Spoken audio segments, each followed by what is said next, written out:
ഓം ശാന്തി. ഇന്ന് 15/12/2009 അവ്യക്ത മുരളിയാണ് നമ്മൾ ചർച്ച ചെയ്യുന്നത്. ഇന്നത്തെ തീയതി 19/04/2026. ചർച്ചയിലേക്ക് ഏവർക്കും സ്വാഗതം. നിങ്ങൾ 100 നിലകളുള്ള ഒരു വലിയ അമ്പരചുംബിയായ കെട്ടിടം പണിയുകയാണെന്ന് വെച്ചോളൂ. ആ കെട്ടിടത്തിന്റെ പുറംമൂടി എത്ര മനോഹരമാണെന്നോ അതിൽ എത്ര ലൈറ്റുകൾ വെച്ചിട്ടുണ്ടെന്നുള്ളതിലല്ല കാര്യം. അതെ, ശരിയാ. അതിന്റെ അടിത്തറ, പ്രത്യേകിച്ചും അതിനെ താങ്ങി നിർത്തുന്ന ആ പ്രധാന തൂണുകൾ എത്രത്തോളം ശക്തമാണ് എന്നതിലാണ് ആ കെട്ടിടത്തിന്റെ നിലനിൽപ്പ് തന്നെ. എക്സാക്ട്ലി. അപ്പോ ഈയൊരു ചിന്തയോടെയാണ് നമ്മൾ ഇന്നത്തെ വിഷയത്തിലേക്ക് കടക്കുന്നത്. ബാബ്ദാദ നമ്മുടെ ആത്മീയ ജീവിതത്തെ താങ്ങി നിർത്തുന്ന 4 പ്രധാന തൂണുകളെക്കുറിച്ചാണ്, അഥവാ 4 പില്ലേഴ്സിനെ കുറിച്ചാണെന്ന് പറയുന്നത്. ഇതിൽ ഒന്നിൽ ചെറിയൊരു വിള്ളൽ വീണാൽ പോലും നമ്മുടെ ജീവിതത്തിലെ സമാധാനം അങ്ങ് നഷ്ടപ്പെടും.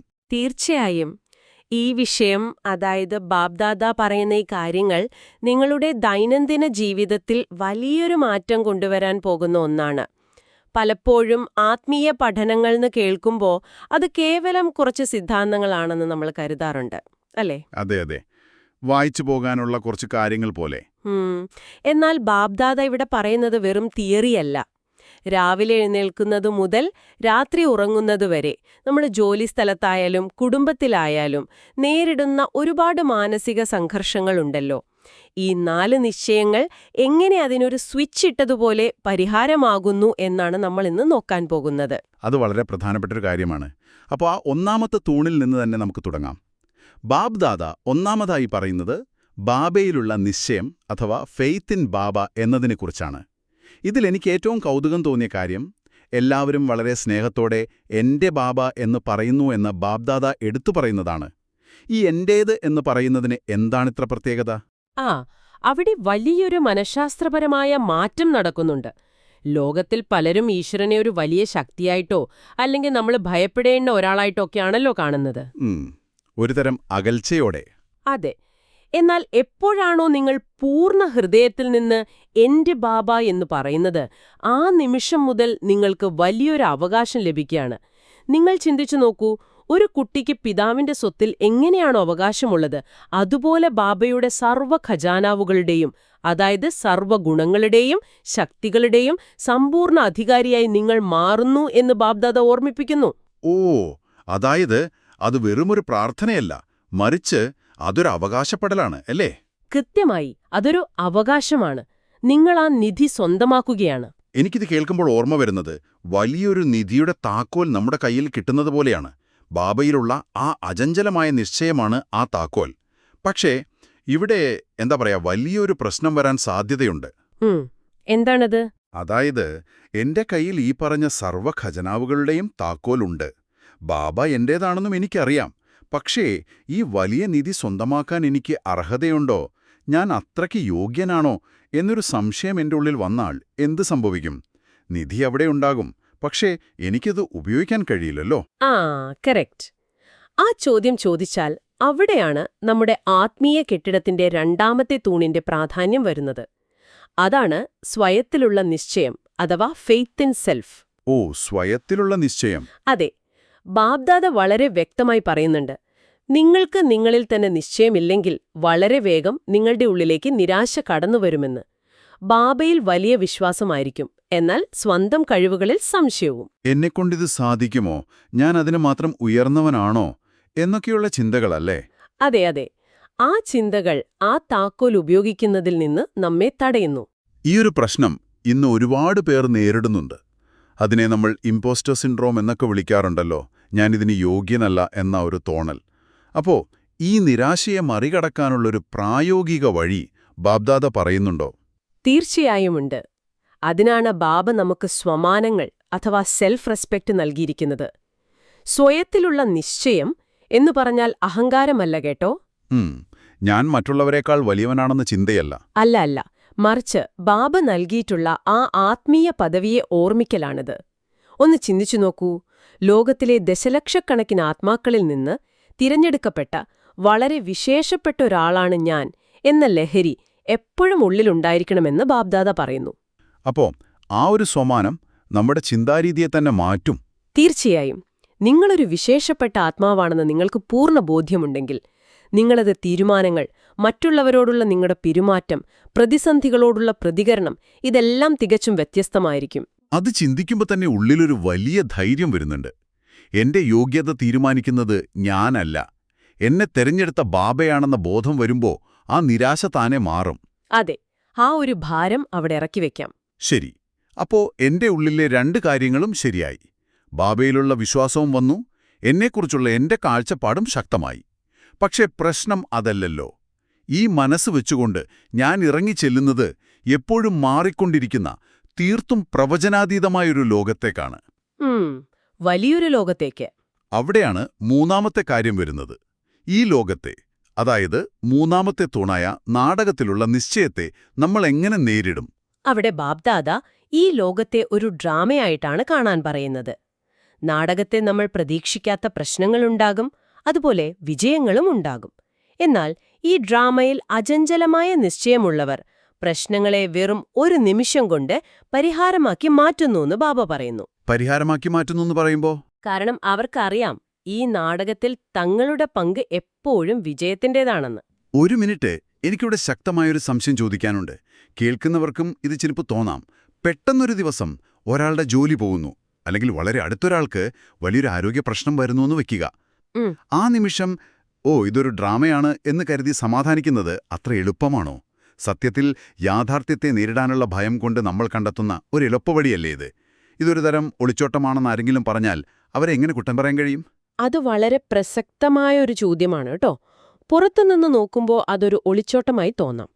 പക്ഷേ ഈ ഡ്രാമയെക്കുറിച്ചുള്ള ബാബയുടെ ജ്ഞാനം നമ്മൾ ആഴത്തിൽ മനസ്സിലാക്കിയാൽ അത് ഒളിച്ചോട്ടത്തിന്റെ നേരെ വിപരീതമായ ഒന്നാണെന്ന് കാണാം. വിപരീതമാണെന്നോ? അതെങ്ങനെ? ബാബ്ദാദ ഇത് വിശദീകരിക്കുന്നത് നോക്കുക. ഡ്രാമയുടെ നിശ്ചയം എന്നത് നിങ്ങളെ നിഷ്ക്രിയരാക്കി ഒരിടത്ത് ചുരുണ്ടുകൂടി ഇരിക്കാനല്ല പഠിപ്പിക്കുന്നത്. മറിച്ച് അത് നിങ്ങളുടെ തലച്ചോറിനെ ശാന്തമാക്കുന്ന വലിയൊരു ടൂളാണ്. വലിയൊരു പ്രശ്നം വരുമ്പോ കൽപ്പം മുൻപും ഞാൻ സമാധാന സ്വരൂപവും സഫല ആത്മാവുമായിരുന്നു, ഇപ്പോഴാണ് കൽപ്പത്തിനു ശേഷം ഞാൻ തന്നെ ആകും എന്ന ആ ഒരു ലഹരിയാണ് ബാബ നൽകുന്നത്. അതായത് ഈ പ്രശ്നത്തെ ഞാൻ മുൻപും വിജയകരമായി മറികടന്നിട്ടുണ്ട് എന്ന ആത്മവിശ്വാസം. അതെ. ഇത് കേൾക്കുമ്പോൾ എന്റെ ചിന്ത മാറുന്നുണ്ട്. ഭയത്തിന്റെ സ്ഥാനത്ത് വലിയൊരു ധൈര്യം വരുന്നു. അതാണിതിന്റെ ശാസ്ത്രം. സാധാരണഗതിയില് വലിയൊരു പ്രതിസന്ധി വരുമ്പോൾ നമ്മുടെ തലച്ചോറ് പാനിക് മോഡിലേക്ക് പോകും. എന്തുകൊണ്ട് എനിക്കിത് സംഭവിച്ചു എന്ന് ചിന്തിച്ച് നമ്മൾ തളർന്നു പോകും. നമ്മൾ അവിടെ സ്റ്റക്കാവും. അതെ. എന്നാൽ ഇത് നാടകമാണ്, എന്റെ വിജയം ഇതിനകം നിശ്ചയിക്കപ്പെട്ടതാണ് എന്ന് വിശ്വസിക്കുന്ന ഒരാൾക്ക് പരിഭ്രാന്തിയുണ്ടാകില്ല. അയാൾ ആ പ്രശ്നത്തെ വളരെ ശാന്തമായി ഒരു സാക്ഷിയായി നിന്ന് നിരീക്ഷിക്കും. ആ ശാന്തതയിലാണ് അയാൾ ഏറ്റവും മികച്ച പരിഹാരം കണ്ടെത്തുന്നത്, അല്ലേ? എക്സാക്ട്ലി. അവിടെ ഒളിച്ചോട്ടമില്ല. യാഥാർത്ഥ്യത്തെ ഏറ്റവും വലിയ ധൈര്യത്തോടെ നേരിടാനുള്ള മാനസികാവസ്ഥയാണ് ബാബ നൽകുന്നത്. അത് വളരെ മനോഹരമായി വിശദീകരിച്ചു. ശരിക്കും ഭയത്തിൽ നിന്നുള്ള ഒരു ഷിഫ്റ്റാണിത്. അപ്പോ സ്വന്തം മനസ്സിലെ പ്രശ്നങ്ങളെ നമുക്ക് ഈ നാടകമെന്ന ചിന്ത വെച്ച് നേരിടാം. എന്നാൽ നമ്മൾ ഒറ്റയ്ക്കല്ലല്ലോ ജീവിക്കുന്നത്. അല്ല, തീർച്ചയായും അല്ല. നമ്മുടെ ചുറ്റും തികച്ചും വ്യത്യസ്തരായ മനുഷ്യരുണ്ട്. അവരുമായുള്ള പ്രശ്നങ്ങളെ എങ്ങനെ നേരിടും? ഡ്രാമ എന്ന് പറഞ്ഞ് സ്വന്തം മനസ്സിനെ സമാധാനിപ്പിക്കുന്നത് എളുപ്പമാണ്. പക്ഷേ നമ്മളോട് ദേഷ്യപ്പെടുന്ന, അല്ലെങ്കിൽ നമ്മുടെ സ്വഭാവമായി തീരെ ഒത്തുപോകാത്ത ഒരാളുമായി ഇടപഴകുമ്പോഴാണ് യഥാർത്ഥ പരീക്ഷണം വരുന്നത്. അങ്ങനെയാണ് നാം ആ നാലാമത്തെ തൂണിലേക്കെത്തുന്നത്. കുടുംബത്തിലുള്ള നിശ്ചയം, അഥവാ ഫെയ്ത്ത് ഇൻ ദ ഫാമിലി. വളരെ കൃത്യമായ നിരീക്ഷണം. ഈ നാലാമത്തെ തൂണിലാണ് പലരും പരാജയപ്പെടുന്നത് എന്ന് ബാബ്ദാദ ഓർമ്മിപ്പിക്കുന്നുണ്ട്. ബാബ ചോദിക്കുന്നത്, ലോകത്തിൽ ഇത്രയും വലിയൊരു ആത്മീയ കുടുംബം മറ്റാർക്കാണുള്ളത് എന്നാണ്. അതെ, ഇത്രയും വലിയൊരു കുടുംബം. ഒരുപാട് അനുയായികളുള്ള പല സംഘടനകളും ഉണ്ടാകാം. പക്ഷേ ഇതിനെ ബാബ വിളിക്കുന്നത് ഒരു കുടുംബം എന്നാണ്. പക്ഷേ ആ കുടുംബത്തിൽ എത്രയോ വ്യത്യസ്തമായ സംസ്കാരങ്ങളുള്ള ആളുകളുണ്ട്. എനിക്കിതിനെ ഒരു ഓർക്കസ്ട്ര പോലെയാണ് തോന്നുന്നത്. ഓർക്കസ്ട്രയോ? അത് കൊള്ളാമല്ലോ. അതെ, ഒരു വലിയ ഓർക്കസ്ട്രയിൽ നിങ്ങൾ നോക്കിയാൽ കാണാം, വയലിനുണ്ട്, വലിയ ശബ്ദമുണ്ടാക്കുന്ന ഡ്രംസുണ്ട്, വളരെ മൃദുവായ ശബ്ദമുള്ള ഫ്ലൂട്ടുണ്ട്. ഇതൊന്നും ഒരേപോലെയല്ല ശബ്ദിക്കുന്നത്. ഉപമ വളരെ കൃത്യമാണ് കേട്ടോ. ബാബ്ദാദ ഈ ഒരു ഓർക്കസ്ട്രയിലെ വൈവിധ്യത്തെ വിശദീകരിക്കാൻ ഉപയോഗിക്കുന്നത് ഒരു മാലയുടെ, അതായത് റോസറിയുടെ ഉദാഹരണമാണ്. മുത്തുകളുടെ മാല. അതെ, മാലയിലെ മുത്തുകൾ നിങ്ങൾ കണ്ടിട്ടില്ലേ? 1 നമ്പർ മുതൽ 108 നമ്പർ വരെയുള്ളവർ ഒരേ മാലയിലാണ് ഒരുമിച്ച് നിൽക്കുന്നത്. അവർക്കൊരിക്കലും മാറി നിൽക്കാൻ കഴിയില്ല. 21 ജന്മങ്ങൾ ഈ കുടുംബത്തോടൊപ്പം വ്യത്യസ്ത രൂപങ്ങളിൽ ജീവിക്കേണ്ടതുള്ളതുകൊണ്ട് ഈ വൈവിധ്യങ്ങളെ അംഗീകരിക്കുക എന്ന നിശ്ചയം വളരെ പ്രധാനമാണ്. പക്ഷേ അവിടെയാണ് എൻ്റെ ചോദ്യം വരുന്നത്. ഓർക്കസ്ട്ര കേൾക്കാൻ നല്ലതാണ്, പക്ഷെ പ്രായോഗിക ജീവിതത്തിൽ വരുമ്പോൾ മറ്റൊരു വ്യക്തിയുടെ മോശമായ പെരുമാറ്റമോ അല്ലെങ്കിൽ വിപരീതമായ സംസ്കാരമോ കാണുമ്പോൾ എന്തുകൊണ്ടാണ് നമ്മൾ പെട്ടെന്ന് അസ്വസ്ഥരാകുന്നത്? എന്തുകൊണ്ട് ഇവർ ഇങ്ങനെ പെരുമാറുന്നു എന്ന ചിന്ത നമ്മളെ വല്ലാതെ അലട്ടാറുണ്ടല്ലോ. അതാണ് ബാബ്ദാദ നമ്മളോട് തിരുത്താൻ ആവശ്യപ്പെടുന്ന ഏറ്റവും പ്രധാന കാര്യം. പലരും സമയം കളയുന്നത് ഈയൊരു ചോദ്യത്തിലാണ്. ഇതെന്തുകൊണ്ട് സംഭവിക്കുന്നു, അല്ലെങ്കിൽ അവർ എന്തുകൊണ്ടങ്ങനെ ചെയ്യുന്നു എന്ന് ചോദിച്ച്. നമ്മൾ എപ്പോഴും ചോദിക്കുന്നതാണത്. അതെ, കുടുംബത്തിൽ ചെറിയ തെറ്റുകളും തടസ്സങ്ങളും സ്വാഭാവികമാണ്. എന്നാൽ ഈ എന്തുകൊണ്ട് എന്ന് ചോദിച്ച സമയം കളയുന്നതിന് പകരം പരസ്പരം ശുഭഭാവനയോടെ ഒന്നിച്ചു മുന്നോട്ടു പോവണമെന്ന് ബാബ്ദാദ പറയുന്നു. നിങ്ങൾ ചിന്തിച്ചു നോക്കൂ, ബാബയ്ക്ക് എല്ലാവരുടെയും കുറവുകൾ അറിയില്ലേ? തീർച്ചയായും അറിയാം. എന്നിട്ടും ബാബ എല്ലാവരെയും ഒരുമിച്ച് കൊണ്ടുപോകുന്നില്ലേ? ഏറ്റവും രസകരമായ കാര്യം, ഇതിലേറ്റവും അവസാനത്തെ കുട്ടിയെപ്പോലും ബാബ വളരെ ഭാഗ്യവാനായിട്ടാണ് കാണുന്നത്. അതെന്തുകൊണ്ടാണ്? ഏറ്റവും അവസാനത്തെ കുട്ടിയെ ബാബ എന്തിനാണ് അത്രമാത്രം ഭാഗ്യവാനായി കണക്കാക്കുന്നത്? കാരണം ആ അവസാനത്തെ കുട്ടിയും ഈ സാധാരണ മനുഷ്യരൂപത്തിൽ വന്ന ബാബയെ തിരിച്ചറിഞ്ഞല്ലോ. ലോകത്തിലെ വലിയ മഹാത്മാക്കൾക്കും ശാസ്ത്രജ്ഞർക്കും പോലും തിരിച്ചറിയാൻ കഴിയാത്ത കാര്യമാണ് ആ അവസാനത്തെ കുട്ടി തിരിച്ചറിഞ്ഞതും പൂർണ്ണ ഹൃദയത്തോടെ എന്റെ ബാബ എന്ന് വിളിക്കുന്നതും. ഓ, അതൊരു വലിയ കാര്യമാണ്. അതെ, ആ ഒരു മഹത്വം ബാബ കാണുന്നുണ്ട്. അതുകൊണ്ട് മറ്റുള്ളവരുടെ കുറവുകൾ കാണുന്നതിന് പകരം ബാബയെപ്പോലെ സാക്ഷി അവസ്ഥയിലിരുന്ന് സ്നേഹം നിലനിർത്താനാണ് ബാബ നമ്മളോട് ആവശ്യപ്പെടുന്നത്. ഒരർത്ഥത്തിൽ പറഞ്ഞാൽ, ഒരാളുടെ സംസ്കാരം മോശമാകുന്നത് കണ്ട് ഞാൻ എന്തിനാണ് അസ്വസ്ഥനാകുന്നതെന്ന് ഞാൻ എന്നോട് തന്നെ ചോദിക്കേണ്ടി വരും, അല്ലേ? കൃത്യമായി. അതായത് മറ്റൊരാളുടെ മോശം സ്വഭാവം കണ്ട് ഞാൻ ദേഷ്യപ്പെടുകയോ എന്റെ സമാധാനം നഷ്ടപ്പെടുത്തുകയോ ചെയ്താൽ അവരുടെ തെറ്റിനെ ഞാൻ എന്നെ തന്നെ ശിക്ഷിക്കുകയാണ് എന്നല്ലേ ഇതിനർത്ഥം? അവരുടെ സ്വഭാവം മോശമാണ്, അത് കണ്ട് ഞാൻ പ്രതികരിക്കുമ്പോൾ എന്റെ സ്വഭാവവും മോശമായി മാറുന്നു. അവിടെ ഞാൻ തന്നെയാണ് പരാജയപ്പെടുന്നത്. അതെ, അതാണിതിലെ ഏറ്റവും വലിയ തിരിച്ചറിവ്. അതാണ് ഈ 4 നിശ്ചയങ്ങളും പരസ്പരം ബന്ധപ്പെട്ടിരിക്കുന്നതെന്ന് പറയുന്നത്. ഈ 4 തൂണുകളിലും ഒന്നിൽ പോലും കുറവില്ലാതെ നമ്മൾ പാസ്സാകണം. ഒന്നിൽ വിള്ളൽ വീണാൽ അത് മറ്റൊന്നിനെയും ബാധിക്കും. തീർച്ചയായും. അപ്പോ നമ്മൾ ബാബ, സ്വയം, നാടകം, കുടുംബം എന്നീ 4 തൂണുകളെക്കുറിച്ചും വളരെ വ്യക്തമായി മനസ്സിലാക്കി. പക്ഷേ എനിക്കിപ്പോ തോന്നുന്ന മറ്റൊരു പ്രധാനപ്പെട്ട ചോദ്യമുണ്ട്. പറയൂ. ഈ 4 നിശ്ചയങ്ങളും നമ്മൾ എന്തിനു വേണ്ടിയാണ് ഇത്ര അടിയന്തരമായി, ഇത്ര വേഗത്തിൽ നമ്മുടെ ജീവിതത്തിൽ പ്രാവർത്തികമാക്കേണ്ടത്? ഇതിന്റെ ആഗോളപരമായ പ്രാധാന്യം എന്താണ്? അവിടെയാണ് ഈ മുരളിയിലെ ഏറ്റവും ആവേശകരമായ എന്നാൽ വലിയ ഉത്തരവാദിത്തമുള്ള ഒരു വിഷയം ബാബ്ദാദ നമ്മളോട് പങ്കുവെക്കുന്നത്. സാധാരണയായി ലോകാവസാനം അല്ലെങ്കിൽ വിനാശം എന്ന് പറയുമ്പോൾ ആളുകൾക്ക് ഭയമാണല്ലോ. അതെ, പേടിയാണ് എല്ലാവർക്കും. എന്നാൽ ബാബ ഇതിനെ കാണുന്നത് വലിയൊരു പരിവർത്തനമായിട്ടാണ്. ഈ പഴയ ലോകത്തിന്റെ, അതായത് ദുഃഖങ്ങൾ നിറഞ്ഞ ലോകത്തിന്റെ സമാപ്തിക്കായുള്ള ഒരുക്കങ്ങളെല്ലാം പൂർത്തിയായി കഴിഞ്ഞു എന്ന് ബാബ്ദാദ പറയുന്നു. എല്ലാം പൂർത്തിയായെന്നോ? അതെ. പ്രകൃതിയും മായയും അവരുടെ ഭാരം കുറയ്ക്കാൻ ആഗ്രഹിക്കുന്നു. അവർ വിനാശത്തിനായി തയ്യാറാണ്. അവർ നിരന്തരം ബാബയോട് അനുവാദം ചോദിച്ചുകൊണ്ടിരിക്കുകയാണ്. അത് വായിച്ചപ്പോഴെനിക്ക് വലിയ അത്ഭുതം തോന്നി. പ്രകൃതിയും സമയവും ലോകത്തെ മാറ്റാൻ കാത്തുനിൽക്കുന്നു, പക്ഷെ ബാബ അവരെ തടഞ്ഞു നിർത്തിയിരിക്കുകയാണ്. ബാബ എന്തിനാണ് അത് പിടിച്ചുവെച്ചിരിക്കുന്നത്? കാരണം ബാബ കാത്തിരിക്കുന്നത് നമ്മളെ ഓരോരുത്തരെയും നോക്കിയാണ്. നമ്മളെയോ? അതെ, ലോകത്തെ മാറ്റേണ്ട, നാളെയുടെ ഭരണാധികാരികളാകേണ്ട കുട്ടികൾ, അതായത് നമ്മൾ. ആ മാറ്റത്തിനായി പൂർണ്ണമായി തയ്യാറായിട്ടില്ല എന്ന് ബാബ്ദാദ പറയുന്നു. നമ്മുടെ ഈ 4 നിശ്ചയങ്ങളും ഇപ്പോഴും പൂർണ്ണമായിട്ടില്ല. നമ്മളിപ്പോഴും പരസ്പരം എന്തുകൊണ്ട് എന്ന് ചോദിച്ചും ചെറിയ കാര്യങ്ങളിൽ ഒഴികഴിവുകൾ പറഞ്ഞും സമയം കളയുകയാണ്. പ്രകൃതി കാത്തുനിൽക്കുന്നത് നമ്മുടെ ഓർഡറിനു വേണ്ടിയാണ്. അപ്പോൾ ഇതൊരു പേടിപ്പിക്കുന്ന കാര്യമല്ല, മറിച്ച് വലിയൊരു ശാക്തീകരണമാണ്. സമാപ്തിയെ നമ്മൾ തന്നെയാണ് അടുത്തേക്ക് കൊണ്ടുവരേണ്ടത്. നമ്മൾ തയ്യാറാകാതെ ലോകം മാറില്ല. കൃത്യമായി പറഞ്ഞു. ഈ ഒരു ലക്ഷ്യത്തിലെത്താൻ നമ്മളെ പൂർണ്ണരാക്കാൻ ബാബ്ദാദ വളരെ പ്രായോഗികമായൊരു ഡ്രിൽ ഇന്ന് മുരളിയിൽ നൽകുന്നുണ്ട്. പകലും രാത്രിയുമായി 24 മണിക്കൂറിനുള്ളിൽ 12 തവണ ഫരിഷ്ഠരൂപത്തിന്റെയും 12 തവണ നിരാകാരി സ്വരൂപത്തിന്റെയും പരിശീലനം ചെയ്യണം എന്ന് ബാബ്ദാദ പറയുന്നു. അതെ, 24 തവണ ഈ പരിശീലനം ചെയ്യണം. ഇത് കേൾക്കുമ്പോൾ പലർക്കും ഒരാശങ്ക വരാം. ഞാൻ ഒരുപാട് തിരക്കുള്ള ആളാണ്, ഓഫീസിൽ മീറ്റിങ്ങുകളുണ്ട്, വീട്ടിൽ ജോലിയുണ്ട്.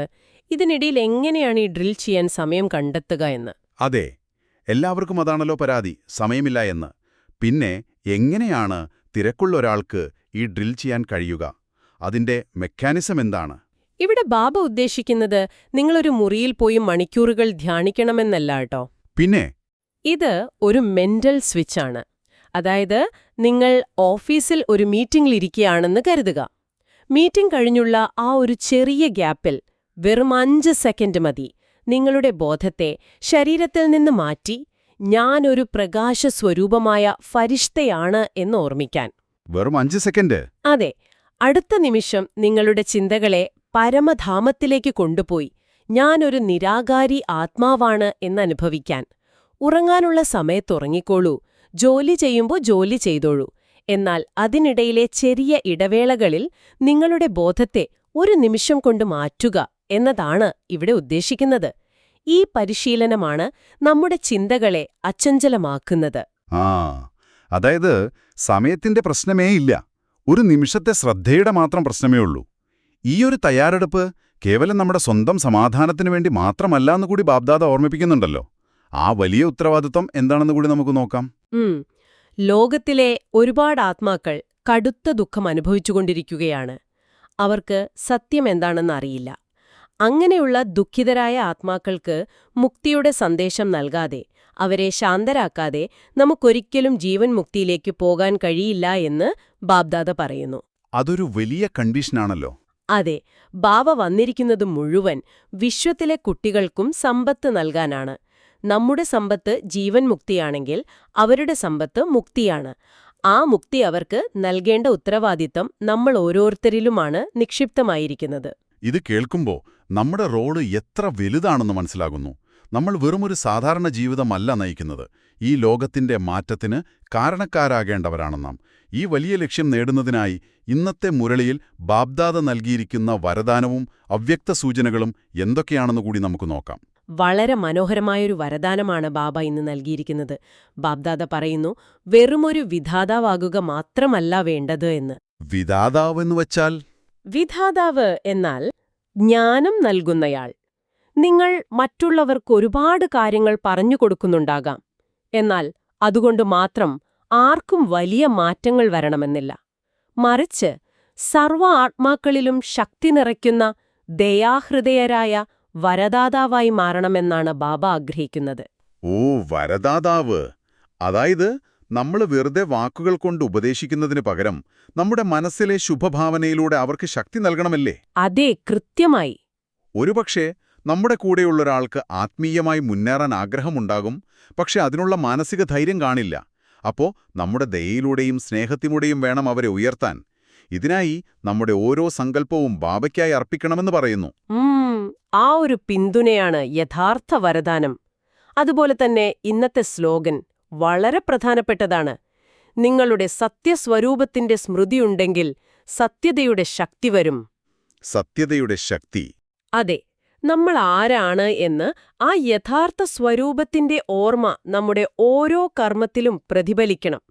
മഹാനാകുന്നതിനായി മധുരതയുടെയും വിനയത്തിന്റെയും ഗുണം ജീവിതത്തിൽ കൊണ്ടുവരാനും എന്ത് കർമ്മം ചെയ്യുമ്പോഴും അതിൽ സന്തുഷ്ടത കാണിക്കാനുമാണ് ബാബ്ദാദ അവ്യക്ത സൂചന നൽകുന്നത്.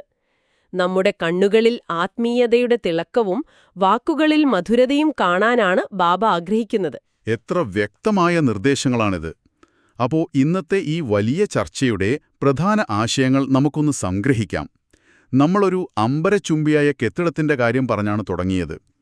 നമ്മുടെ ആത്മീയ ജീവിതമെന്ന കെട്ടിടത്തെ താങ്ങി നിർത്തുന്നത് പ്രധാനമായും ഈ 4 തൂണുകളാണ്. അതെ. ബാബയിലുള്ള അവകാശബോധത്തോടെയുള്ള നിശ്ചയം, ദശലക്ഷങ്ങളിൽ വിശേഷപ്പെട്ടവനാണ് ഞാൻ എന്ന സ്വയത്തിലുള്ള നിശ്ചയം, എല്ലാ പ്രശ്നങ്ങളെയും പരിഹാരമാക്കി മാറ്റാൻ സഹായിക്കുന്ന നാടകത്തിലുള്ള നിശ്ചയം, പിന്നെ വ്യത്യസ്ത സംസ്കാരങ്ങളുള്ളവരെ ഉൾക്കൊള്ളാൻ കഴിയുന്ന കുടുംബത്തിലുള്ള നിശ്ചയം. കൃത്യം. മറ്റുള്ളവരുടെ മോശം സ്വഭാവങ്ങൾ കണ്ട് അസ്വസ്ഥരാകാതെ അവരെ ഒരു സാക്ഷിയായി സ്നേഹത്തോടെ കാണാൻ നമുക്ക് കഴിയണം. ഒപ്പം ഒരു കാര്യം കൂടി നിങ്ങളെല്ലാവരും മനസ്സിൽ വയ്ക്കുക. ഈ ലോകം മാറ്റത്തിനായി കാത്തുനിൽക്കുകയാണ്. ബാബ നമ്മെ കാത്തിരിക്കുകയാണ്. ഈ പഴയ പ്രകൃതിയും മായയും മാറാൻ ഒരുങ്ങി നിൽക്കുന്നു. ഇനി നമ്മളാണ് ആ മാറ്റത്തിന് തയ്യാറാകേണ്ടത്. ആ 24 മണിക്കൂറിലെ 12-12 ഡ്രിൽ എപ്പോഴൊക്കെ സമയം കിട്ടുന്നുവോ അപ്പോഴൊക്കെ വെറും 5 സെക്കൻഡ് എടുത്ത് പരിശീലിക്കുക. കാരണം നിങ്ങളുടെ ഒരു നിമിഷത്തെ ചിന്തയ്ക്കിപ്പോൾ വലിയ വിലയുണ്ട്. വളരെ ശരിയാണ്. ഈ ചർച്ച നമ്മൾ ഇവിടെ അവസാനിപ്പിക്കുകയാണ്. പക്ഷേ ഇത് നിങ്ങളുടെ ഉള്ളിൽ പുതിയൊരു ചിന്തയ്ക്ക് തുടക്കമാകണം. നിങ്ങളോടായി ഒരു ചെറിയ ചിന്താവിഷയം നൽകിക്കൊണ്ട് നമുക്കിത് അവസാനിപ്പിക്കാം. നാളെ നിങ്ങൾ ഓഫീസിലോ അല്ലെങ്കിൽ വീട്ടിലോ ആയിരിക്കുമ്പോൾ തികച്ചും വ്യത്യസ്തമായ സംസ്കാരമുള്ള നിങ്ങളെ അസ്വസ്ഥനാക്കുന്ന ഒരാളുമായി നിങ്ങൾക്ക് ഇടപെടേണ്ടി വന്നേക്കാം. അപ്പോൾ നിങ്ങളുടെ പ്രതികരണം എന്തായിരിക്കും? ഇയാൾ എന്തുകൊണ്ടാണിങ്ങനെ പെരുമാറുന്നതെന്ന് ചോദിച്ച് നിങ്ങൾ വീണ്ടും സമയം കളയുകയും നിങ്ങളുടെ സമാധാനം നഷ്ടപ്പെടുത്തുകയും ചെയ്യുമോ? അതോ ബാബ്ദാദ ഇന്ന് പഠിപ്പിച്ചതുപോലെ നിങ്ങളുടെ ഡ്രാമയിലുള്ള നിശ്ചയം ഉപയോഗിച്ച് ഒരു ദയാഹൃദയനായ വരദാതാവായി മാറി അവർക്ക് നിങ്ങളുടെ ശുഭഭാവനയുടെ ബലം നൽകുമോ? നിങ്ങളുടെ ഓരോ പ്രതികരണവും ലോകത്തിന്റെ മാറ്റത്തെ സ്വാധീനിക്കുന്നുണ്ട് എന്നെപ്പോഴും ഓർക്കുക. ഈ ചോദ്യം നിങ്ങളെ കൂടുതൽ അചഞ്ചലരാകാൻ സഹായിക്കട്ടെ. ഓം ശാന്തി.